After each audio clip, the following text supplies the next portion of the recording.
So good morning guys. तो चलिए start करते हैं आज के यानी कि 12 अप्रैल की इंपॉर्टेंट करंट अफेयर्स को। देखिए हमारा पहला प्रश्न क्या है कि अभी हाल ही में किसे मार्च महीने के लिए ICC men's player of the month award के लिए चुना गया है। तो आंसर होगा बाबर आजम को। पाकिस्तान के कप्तान हैं ये बाबर आजम, जिन्हें अभी मार्च महीने के लिए ICC men's player of the month के रूप में चुना गया है। और अगर डेली आप हमारे करंट अफेयर्स का लेक्चर देखते होंगे तो आपने पढ़ा होगा पिछले साल अप्रैल महीने के लिए ICC men's player of the month इन्हें चुना गया था। तो अब आप क्या कह सकते हो कि 2 बार ICC player of the month award जीतने वाले पहले क्रिकेटर कौन बन गए हैं। तो आंसर होगा बाबर आजम। तो इनका नाम इंपॉर्टेंट हो जाता है।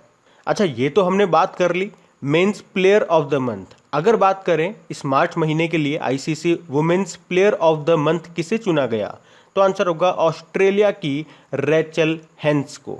अब देखो हम क्या बात कर रहे हैं मार्च महीने की, इससे पहले 2 महीने निकल गए आपके, जनवरी और फरवरी, उसमें भी तो चुना गया होगा।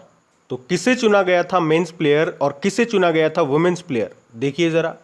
जनवरी में मेंस प्लेयर चुना गया था साउथ अफ्रीका के कीगन पीटरसन को और वुमेन्स प्लेयर चुना गया था इंग्लैंड की कप्तान हीथर नाइट को। फरवरी में मेंस प्लेयर चुना गया था श्रेयस अय्यर को और वुमेन प्लेयर चुना गया था न्यूजीलैंड की ऑलराउंडर अमेलिया को।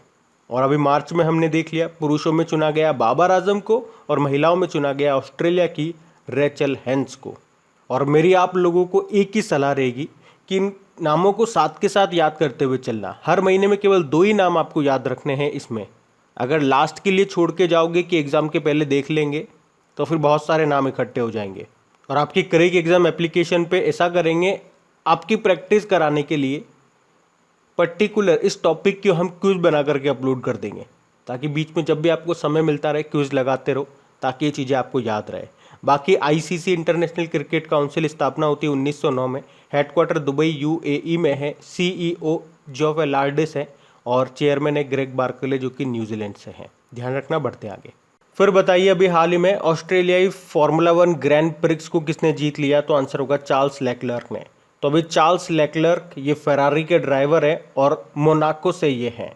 तो अभी इन्होंने ही इस साल की तीसरी formula 1 race Australian grand prix को जीत लिया है।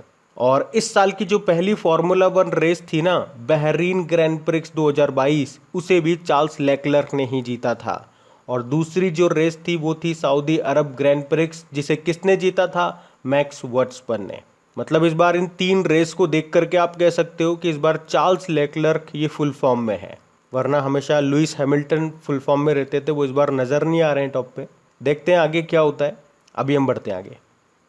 फिर बताइए अभी हाल ही में जारी नीति आयोग के राज्य ऊर्जा और जलवायु सूचकांक में कौन सा स्टेट टॉप पे रहा, तो आंसर होगा गुजरात। तो अभी नीति आयोग ने राज्य ऊर्जा और जलवायु सूचकांक को जारी किया है, जिसमें गुजरात बड़े राज्यों में टॉप पे रहा है। उसी तरह से सेकंड पे रहा केरल और थर्ड पे रहा है पंजाब। जबकि छोटे राज्यों में अगर बात करते हैं तो पहले नंबर पे होता है गोवा, फिर आता है त्रिपुरा और फिर आता है मणिपुर। अच्छा, ये सूचकांक, ये इंडेक्स किसने जारी किया, नीति आयोग ने। नीति आयोग ये योजना आयोग की जगह पे लाया गया था सन 2015 में। तो हम क्या कहते हैं, इसकी स्थापना होती है 1 जनवरी 2015 को। और इसकी फुल फॉर्म क्या होती है, national institute of transforming India. इसके अध्यक्ष भारत के प्रधानमंत्री होते हैं, जो कि वर्तमान में नरेंद्र मोदी है। उपाध्यक्ष राजीव कुमार हैं, लेकिन इसके पहले उपाध्यक्ष कौन थे, अरविंद पनगड़िया। उसी तरह से वर्तमान में तो सीईओ अमिताभ कांत हैं, लेकिन पहले सीईओ कौन थे, सिंधु खुल्लर थे। और अभी आपको याद होगा कुछ दिन पहले ही नीति आयोग ने निर्यात तैयारी सूचकांक 2021, एक्सपोर्ट प्रिपेयर्डनेस इंडेक्स 2021 को जारी किया था। उसमें भी टॉप पे रहा था गुजरात। और उससे पहले नीति आयोग ने चौथा स्वास्थ्य सूचकांक जारी किया था, उसमें ओवरऑल कैटेगरी में टॉप पे रहा था बड़े राज्यों में कौन, केरल। और नीति आयोग ने अभी देश के पहले बहुआयामी गरीबी सूचकांक, मल्टी डायमेंशन पॉवर्टी इंडेक्स को जारी किया था, जिसमें सबसे गरीब राज्य बताया गया था बिहार को और सबसे कम गरीब बताया गया था केरल को। तो ये सभी पॉइंट आप ध्यान रखना। हम बढ़ते आगे। अब आपको बताना है अभी हाल ही में वर्ल्ड पार्किंसन डे कब मनाया गया, तो आंसर होगा 11 अप्रैल को। तो पार्किंसन रोग ये नर्वस सिस्टम में होने वाला एक रोग है जो कई शारीरिक गतिविधियों को प्रतिकूल रूप से प्रभावित करता है। इससे हाथ में कंपकपी होने लगती है, पूरे शरीर में अकड़न या मूवमेंट का धीमा होना हो सकता है। तो पार्किंसन बीमारी एक न्यूरो डिजेनरेटिव डिसऑर्डर है जो हमारे दिमाग के उस हिस्से को निशाना बनाती है जो हमारे शरीर को कंट्रोल करता है या हमारे शरीर को ये बताना है कि कोई काम कैसे करना है। और इस बार की थीम भी है इंटीग्रेटेड हेल्थ केयर। बाकी अप्रैल के डेज की बात कर रहे हैं तो देखो एक बार रिवाइज करते हैं। 1 अप्रैल को हमने उत्कल दिवस मनाया, 2 अप्रैल को वर्ल्ड ऑटिज्म अवेयरनेस डे मनाया, 2 अप्रैल को ही अंतर्राष्ट्रीय बाल पुस्तक दिवस मनाया, 4 अप्रैल को खान जागरूकता और खदान कार्य में सहायता के लिए अंतर्राष्ट्रीय दिवस मनाया, 5 अप्रैल को राष्ट्रीय समुद्री दिवस मनाया, 5 अप्रैल को ही अंतर्राष्ट्रीय अंतरात्मा दिवस इंटरनेशनल डे ऑफ कॉन्साइंस मनाया, 6 अप्रैल को इंटरनेशनल स्पोर्ट्स डे मनाया, 7 अप्रैल को वर्ल्ड हेल्थ डे मनाया और 10 अप्रैल को हमने वर्ल्ड होम्योपैथी डे मनाया। तो ये आपके अभी तक हमने अप्रैल के ये डेज पढ़े, इनको याद रखना। हम बढ़ते आगे। अच्छा फिर बताइए, अभी अप्रैल 2022 में कौन सी झील को साफ करने के लिए अथवास पहल शुरू की गई? तो आंसर होगा डल झील। ये आपको मिलेगी जम्मू कश्मीर में। तो अभी जम्मू कश्मीर के जो उपराज्यपाल हैं, लेफ्टिनेंट गवर्नर है मनोज सिन्हा, उन्होंने श्रीनगर में डल झील को फिर से जीवंत करने के लिए इसमें नागरिकों की सहायता भी ली जाएगी और इसी के लिए ये अथवास पहल शुरू की है उन्होंने। अच्छा, डल झील को याद रखना, श्रीनगर का गहना कहते हैं, इसे कश्मीर का मुकुट भी कहा जाता है। और अभी शायद आपको याद भी होगा, एक बैंक है जिसने इस झील पर तैरता हुआ एटीएम स्थापित किया था। कौन सा बैंक है? State bank of India. अच्छा, अगर मैं आपसे पूछूं कि भारत की सबसे बड़ी खारे पानी की झील कौन सी है, तो आंसर होगा चिल्का झील। ये आपको मिलेगी उड़ीसा में। और अगर आपसे पूछा जाए कि भारत की सबसे बड़ी मीठे पानी की झील कौन सी है, वुलर झील है, जो आपको मिलेगी जम्मू कश्मीर में। अच्छा, ये बताओ कि दुनिया का एकमात्र तैरता हुआ नेशनल पार्क किस झील पर है? तो आंसर होगा लोकटक झील पे। ये मिलेगी आपको मणिपुर में और इसी को पूर्वोत्तर भारत की सबसे बड़ी मीठे पानी की झील कहा जाता है। अच्छा, उस नेशनल पार्क का नाम क्या है? तो आंसर होगा काबुल लामजाओ नेशनल पार्क। ये भी याद रखना, प्रश्न आता है एग्जाम में। चलो मुझे तो बताओ, दुनिया की सबसे गहरी झील कौन सी है? बैकाल झील है। ये साइबेरिया में आपको मिलेगी, रशिया में। और अगर पूछे कि दुनिया की सबसे बड़ी झील कौन सी है, कैस्पियन लेक है। और दुनिया की सबसे अधिक लवणता वाली झील कौन सी है? तो आंसर होगा वॉन झील, टर्की में आपको मिलेगी। और ये प्रश्न मैंने आपसे पूछ लिया कि अभी किस झील पर तैरता हुआ एटीएम स्थापित किया गया था, तो आंसर होगा डल झील पर। किसने किया था? एसबीआई ने। और ये भी प्रश्न बन सकता है कि अभी देश का पहला फ्लोटिंग एयर थिएटर ये कहाँ पे स्थापित किया गया था? डल झील में ही। ये सारे पॉइंट आप ध्यान रखना। बढ़ते आगे। अच्छा बताइए, हर साल केंद्रीय आरक्षित पुलिस बल का शौर्य दिवस कब मनाया जाता है? तो आंसर होगा 9 अप्रैल को। देखो, सीआरपीएफ की बात कर रहे हैं। इसकी जो स्थापना होती है 1939 में हुई थी, लेकिन उस समय यहाँ पे सी का मतलब क्या होता था? क्राउन होता था, क्राउन रिप्रेजेंटेटिव पुलिस फोर्स। लेकिन फिर 1949 का अधिनियम आता है, उसके बाद इसका नाम हो गया सेंट्रल रिजर्व पुलिस फोर्स। तो ये दोनों आपको याद रखने हैं पॉइंट। और बात करें कि सीआरपीएफ 9 अप्रैल को शौर्य दिवस क्यों मनाता है, तो बात है 9 अप्रैल 1965 की 1965 की गुजरात के कच्छ के रण में सीआरपीएफ की एक छोटी टुकड़ी पर पाकिस्तान की सेना ने हमला कर दिया था। और ये पहली बार था जब पूर्ण रूप से पैदल सेना की टुकड़ी ने पाकिस्तान सेना के खिलाफ सफल लड़ाई लड़ी थी। उसमें सीआरपीएफ के 6 जवान शहीद हुए थे और दूसरी तरफ पाकिस्तान के सभी 34 सैनिक मारे गए। तो हमारे 6 बहादुर सैनिकों को श्रद्धांजलि देने के लिए हर साल सीआरपीएफ 9 अप्रैल को शौर्य दिवस के रूप में मनाता है। अब आपको समझ में आ गया 9 अप्रैल को क्यों मनाते हैं। चलो फिर बता दो, सीआरपीएफ के प्रमुख कौन है? डायरेक्टर जनरल हैं कुलदीप सिंह। और अगर आपसे पूछे NDRF national disaster response force के डायरेक्टर जनरल कौन है, तो आंसर होगा अतुल करवाल। असम राइफल्स के कौन है प्रमुख? प्रदीप नैयर हैं। और असम राइफल्स का हेडक्वार्टर आपको मिलेगा मेघालय की कैपिटल शिलोंग में। इसे पूर्वोत्तर का प्रहरी भी कहा जाता है। अच्छा, बीएसएफ के कौन बने थे डायरेक्टर जनरल? पंकज कुमार सिंह बने थे। और भारतीय तटरक्षक बल इंडियन कोस्ट गार्ड फोर्स के भी 24वें प्रमुख बने थे वीएस पठानिया। और नेशनल सिक्योरिटी गार्ड के कौन बने थे? M.A. गणपति। सीआईएसएफ के कौन बने? शील वर्धन सिंह बने थे। और अब आप लोग मुझे कमेंट बॉक्स में टाइप करके बताइए कि हमारे नए आर्मी चीफ कौन होंगे। अभी तो मनोज मुकुंद नरवणे हैं, लेकिन अप्रैल के एंड में रिटायर्ड हो जाएंगे। फिर नए कौन बनने वाले हैं, हमने पढ़ा भी था, बताइए कमेंट बॉक्स में। हम बढ़ते हैं आगे। अच्छा बताइए, अप्रैल 2022 को डीआरडीओ ने कहां से solid fuel ducted ramjet booster का सफल परीक्षण किया? तो आंसर होगा चांदीपुर उड़ीसा से। तो याद रखना उड़ीसा ने, तो याद रखना भी डीआरडीओ ने उड़ीसा के चांदीपुर से सॉलिड फ्यूल डक्टेड रामजेट प्रणाली का टेक्नोलॉजी का भी सफल परीक्षण किया है। तो ये तो हो गया प्रश्न का उत्तर। अब बात कर लेते हैं कि ये मतलब होता क्या है इसका। तो पहले आप रामजेट का मतलब समझेंगे।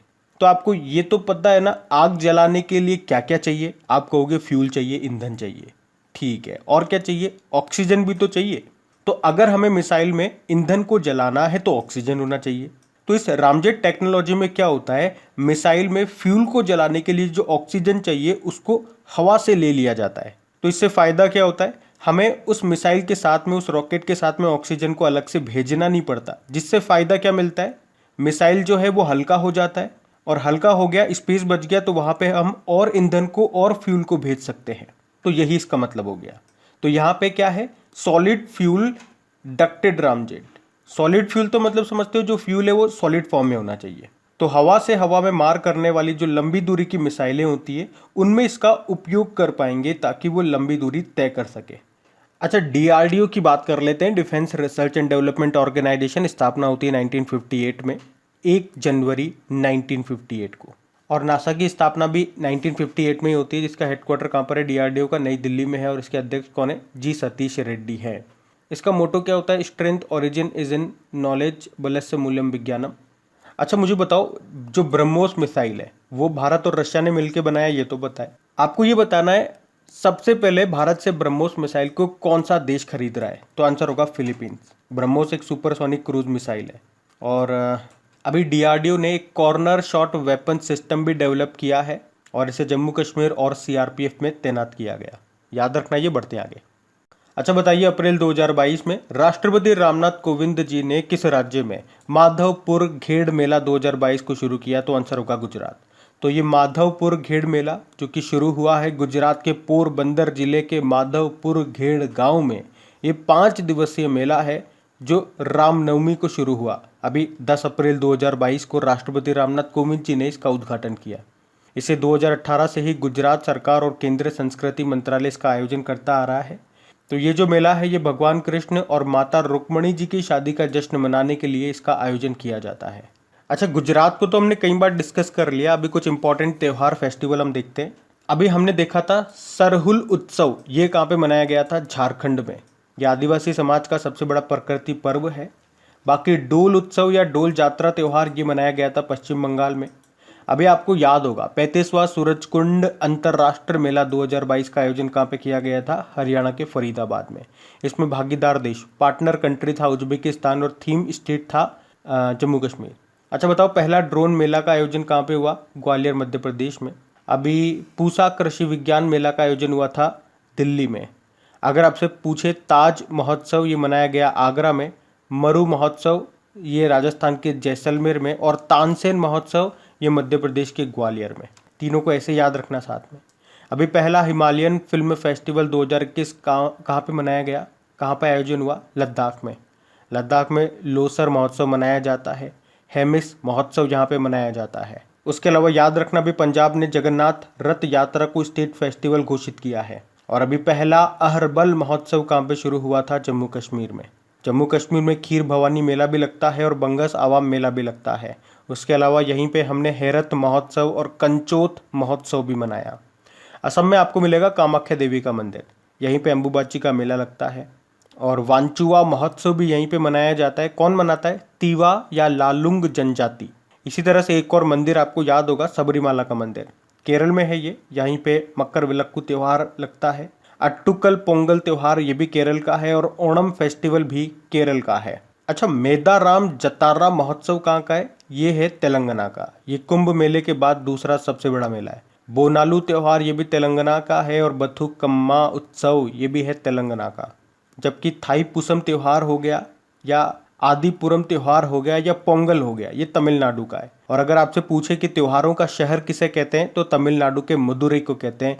ये आप ध्यान रख लेना। हम बढ़ते हैं आगे। चलिए बताइए, अभी हाल ही में जारी ग्लोबल विंड रिपोर्ट 2022 के अनुसार वर्ष 2021 में कितनी पवन ऊर्जा क्षमता स्थापित की गई। तो आंसर होगा 93.6 गीगावाट। तो इस रिपोर्ट में यह बताया गया कि 2021 पवन ऊर्जा क्षेत्र का दूसरा सबसे अच्छा वर्ष था। इस रिपोर्ट में 2021 के आंकड़े हैं। तो इस रिपोर्ट का नाम है ग्लोबल विंड रिपोर्ट 2022 और इसको किसने जारी किया? ग्लोबल विंड एनर्जी काउंसिल ने। और इसमें बताया गया कि 2021 में 93.6 गीगावाट क्षमता स्थापित की गई है, जबकि 2020 में ये कितनी थी? 95.3 गीगावाट। गीगा की वैल्यू क्या होती है? जैसे आप पढ़ते हो ना मेगावाट, मेगा की वैल्यू होती है 10 की पावर 6, इसी तरह से गीगा की होती है 10 की पावर 9। अच्छा चलो ये बताओ कि भारत का ऊर्जा स्वतंत्र एनर्जी इंडिपेंडेंट होने का लक्ष्य कब का है? 2047 का। और भारत का शुद्ध शून्य कार्बन उत्सर्जन का लक्ष्य कब का है? 2070 का है। और एक प्रश्न आपके लिए होगा कि कार्बन न्यूट्रल खेती के तरीकों को शुरू करने वाला भारत का पहला राज्य कौन सा बना? तो इसका उत्तर दो, हम बढ़ते आगे। चलिए बताइए, अप्रैल 2022 को इंटरनेशनल स्पेस स्टेशन के लिए पहला निजी अंतरिक्ष यात्री मिशन लॉन्च किया गया, उसका नाम क्या है? तो आंसर होगा AX-1 यानी कि एक्सियोम मिशन 1। ये पहला निजी अंतरिक्ष यात्री मिशन है और इसे किसने लॉन्च किया? नासा ने। और इसमें कौन सा रॉकेट यूज हुआ? फॉल्कन 9। आप जानते हो एलन मस्क की स्पेस कंपनी है स्पेस एक्स, ये उसी का रॉकेट है। एलन मस्क दुनिया के सबसे अमीर व्यक्ति, अभी times person of the year का सम्मान भी मिला था इनको। अच्छा इस मिशन पे आते हैं।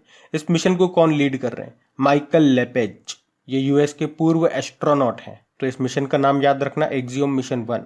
अच्छा मुझे बताओ, अंतरिक्ष में शूट होने वाली पहली फिल्म कौन सी थी? द चैलेंज, ये रशियन फिल्म थी। और भारत का पहला मानव युक्त अंतरिक्ष मिशन ये कौन सा है? गगनयान। इसरो लॉन्च करेगा इसे। और इसरो का 2022 का जो पहला सैटेलाइट लॉन्च किया था वो था EOS-04 और इसको किस रॉकेट ने लॉन्च किया था? PSLV-52। और आपको याद है जो नासा है ये 2031 तक इंटरनेशनल स्पेस स्टेशन को सेवानिवृत्त कर देगा। अच्छा बताओ, अंतरिक्ष जाने वाले पहले व्यक्ति कौन थे? यूरी गागरिन थे, USSR से थे। ये कब गए थे? 12 अप्रैल 1961 को। इसीलिए तो 12 अप्रैल को आप international day of human space flight के रूप में मनाते हो। चलो बताओ, अंतरिक्ष में जाने वाली भारतीय मूल की तीसरी महिला कौन बनी? शिरीषा बांदला। और अगर पूछे कि भारत के पहले अंतरिक्ष यात्री, पहले स्पेस टूरिस्ट कौन बनेंगे? केरल के संतोष जॉर्ज बनेंगे। तो याद रखना ये सब। बढ़ते आगे। चलिए बताइए, अभी हाल ही में थाईलैंड ओपन बॉक्सिंग टूर्नामेंट 2022 में भारत ने कितने गोल्ड मेडल जीते? तो आंसर होगा 3। तो थाईलैंड ओपन बॉक्सिंग टूर्नामेंट 2022 की बात है। भारत ने इसमें टोटल 10 मेडल जीते हैं। 10 में 3 तो गोल्ड हैं, 4 सिल्वर हैं और 3 ब्रोंज हैं। और ये 3 गोल्ड किसने जीते? गोविंद साहनी ने 48 किलोग्राम कैटेगरी में, अनंत प्रहलाद चोपड़े ने 54 किलोग्राम कैटेगरी में और सुमित ने 75 किलोग्राम कैटेगरी में। तो ये आप ध्यान रखना। बढ़ते आगे।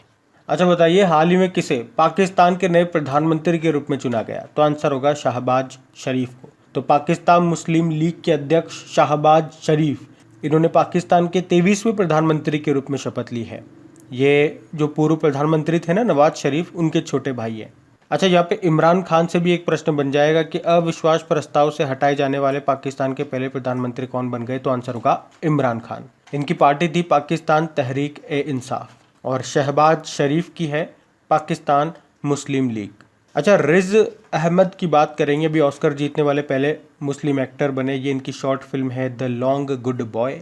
और रिजवाना हसन, ये 2022 का अंतर्राष्ट्रीय महिला साहस पुरस्कार इन्होंने जीता। तो बात करेंगे कल के वीडियो में पूछे गए प्रश्न के उत्तर की। तो कल के वीडियो में आपसे पूछा था विश्व होम्योपैथी दिवस कब मनाया गया? तो आंसर होगा 10 अप्रैल को। आप सभी ने प्रश्न का बिल्कुल सही उत्तर दिया है। और गाइज अगर सेशन अच्छा लगा है तो लाइक करके प्लीज़ अपने दोस्तों के साथ में शेयर ज़रूर कीजिएगा। जो भी आपका स्टडी ग्रुप हो गया व्हाट्सएप पे या फेसबुक पे, तो प्लीज़ वीडियो के लिंक को एक बार शेयर ज़रूर करना। और आपके प्रैक्टिस के लिए इन सभी का क्विज़ बना करके आपके क्रैक के एग्ज़ाम एप्लीकेशन पे अपलोड कर दिया गया है।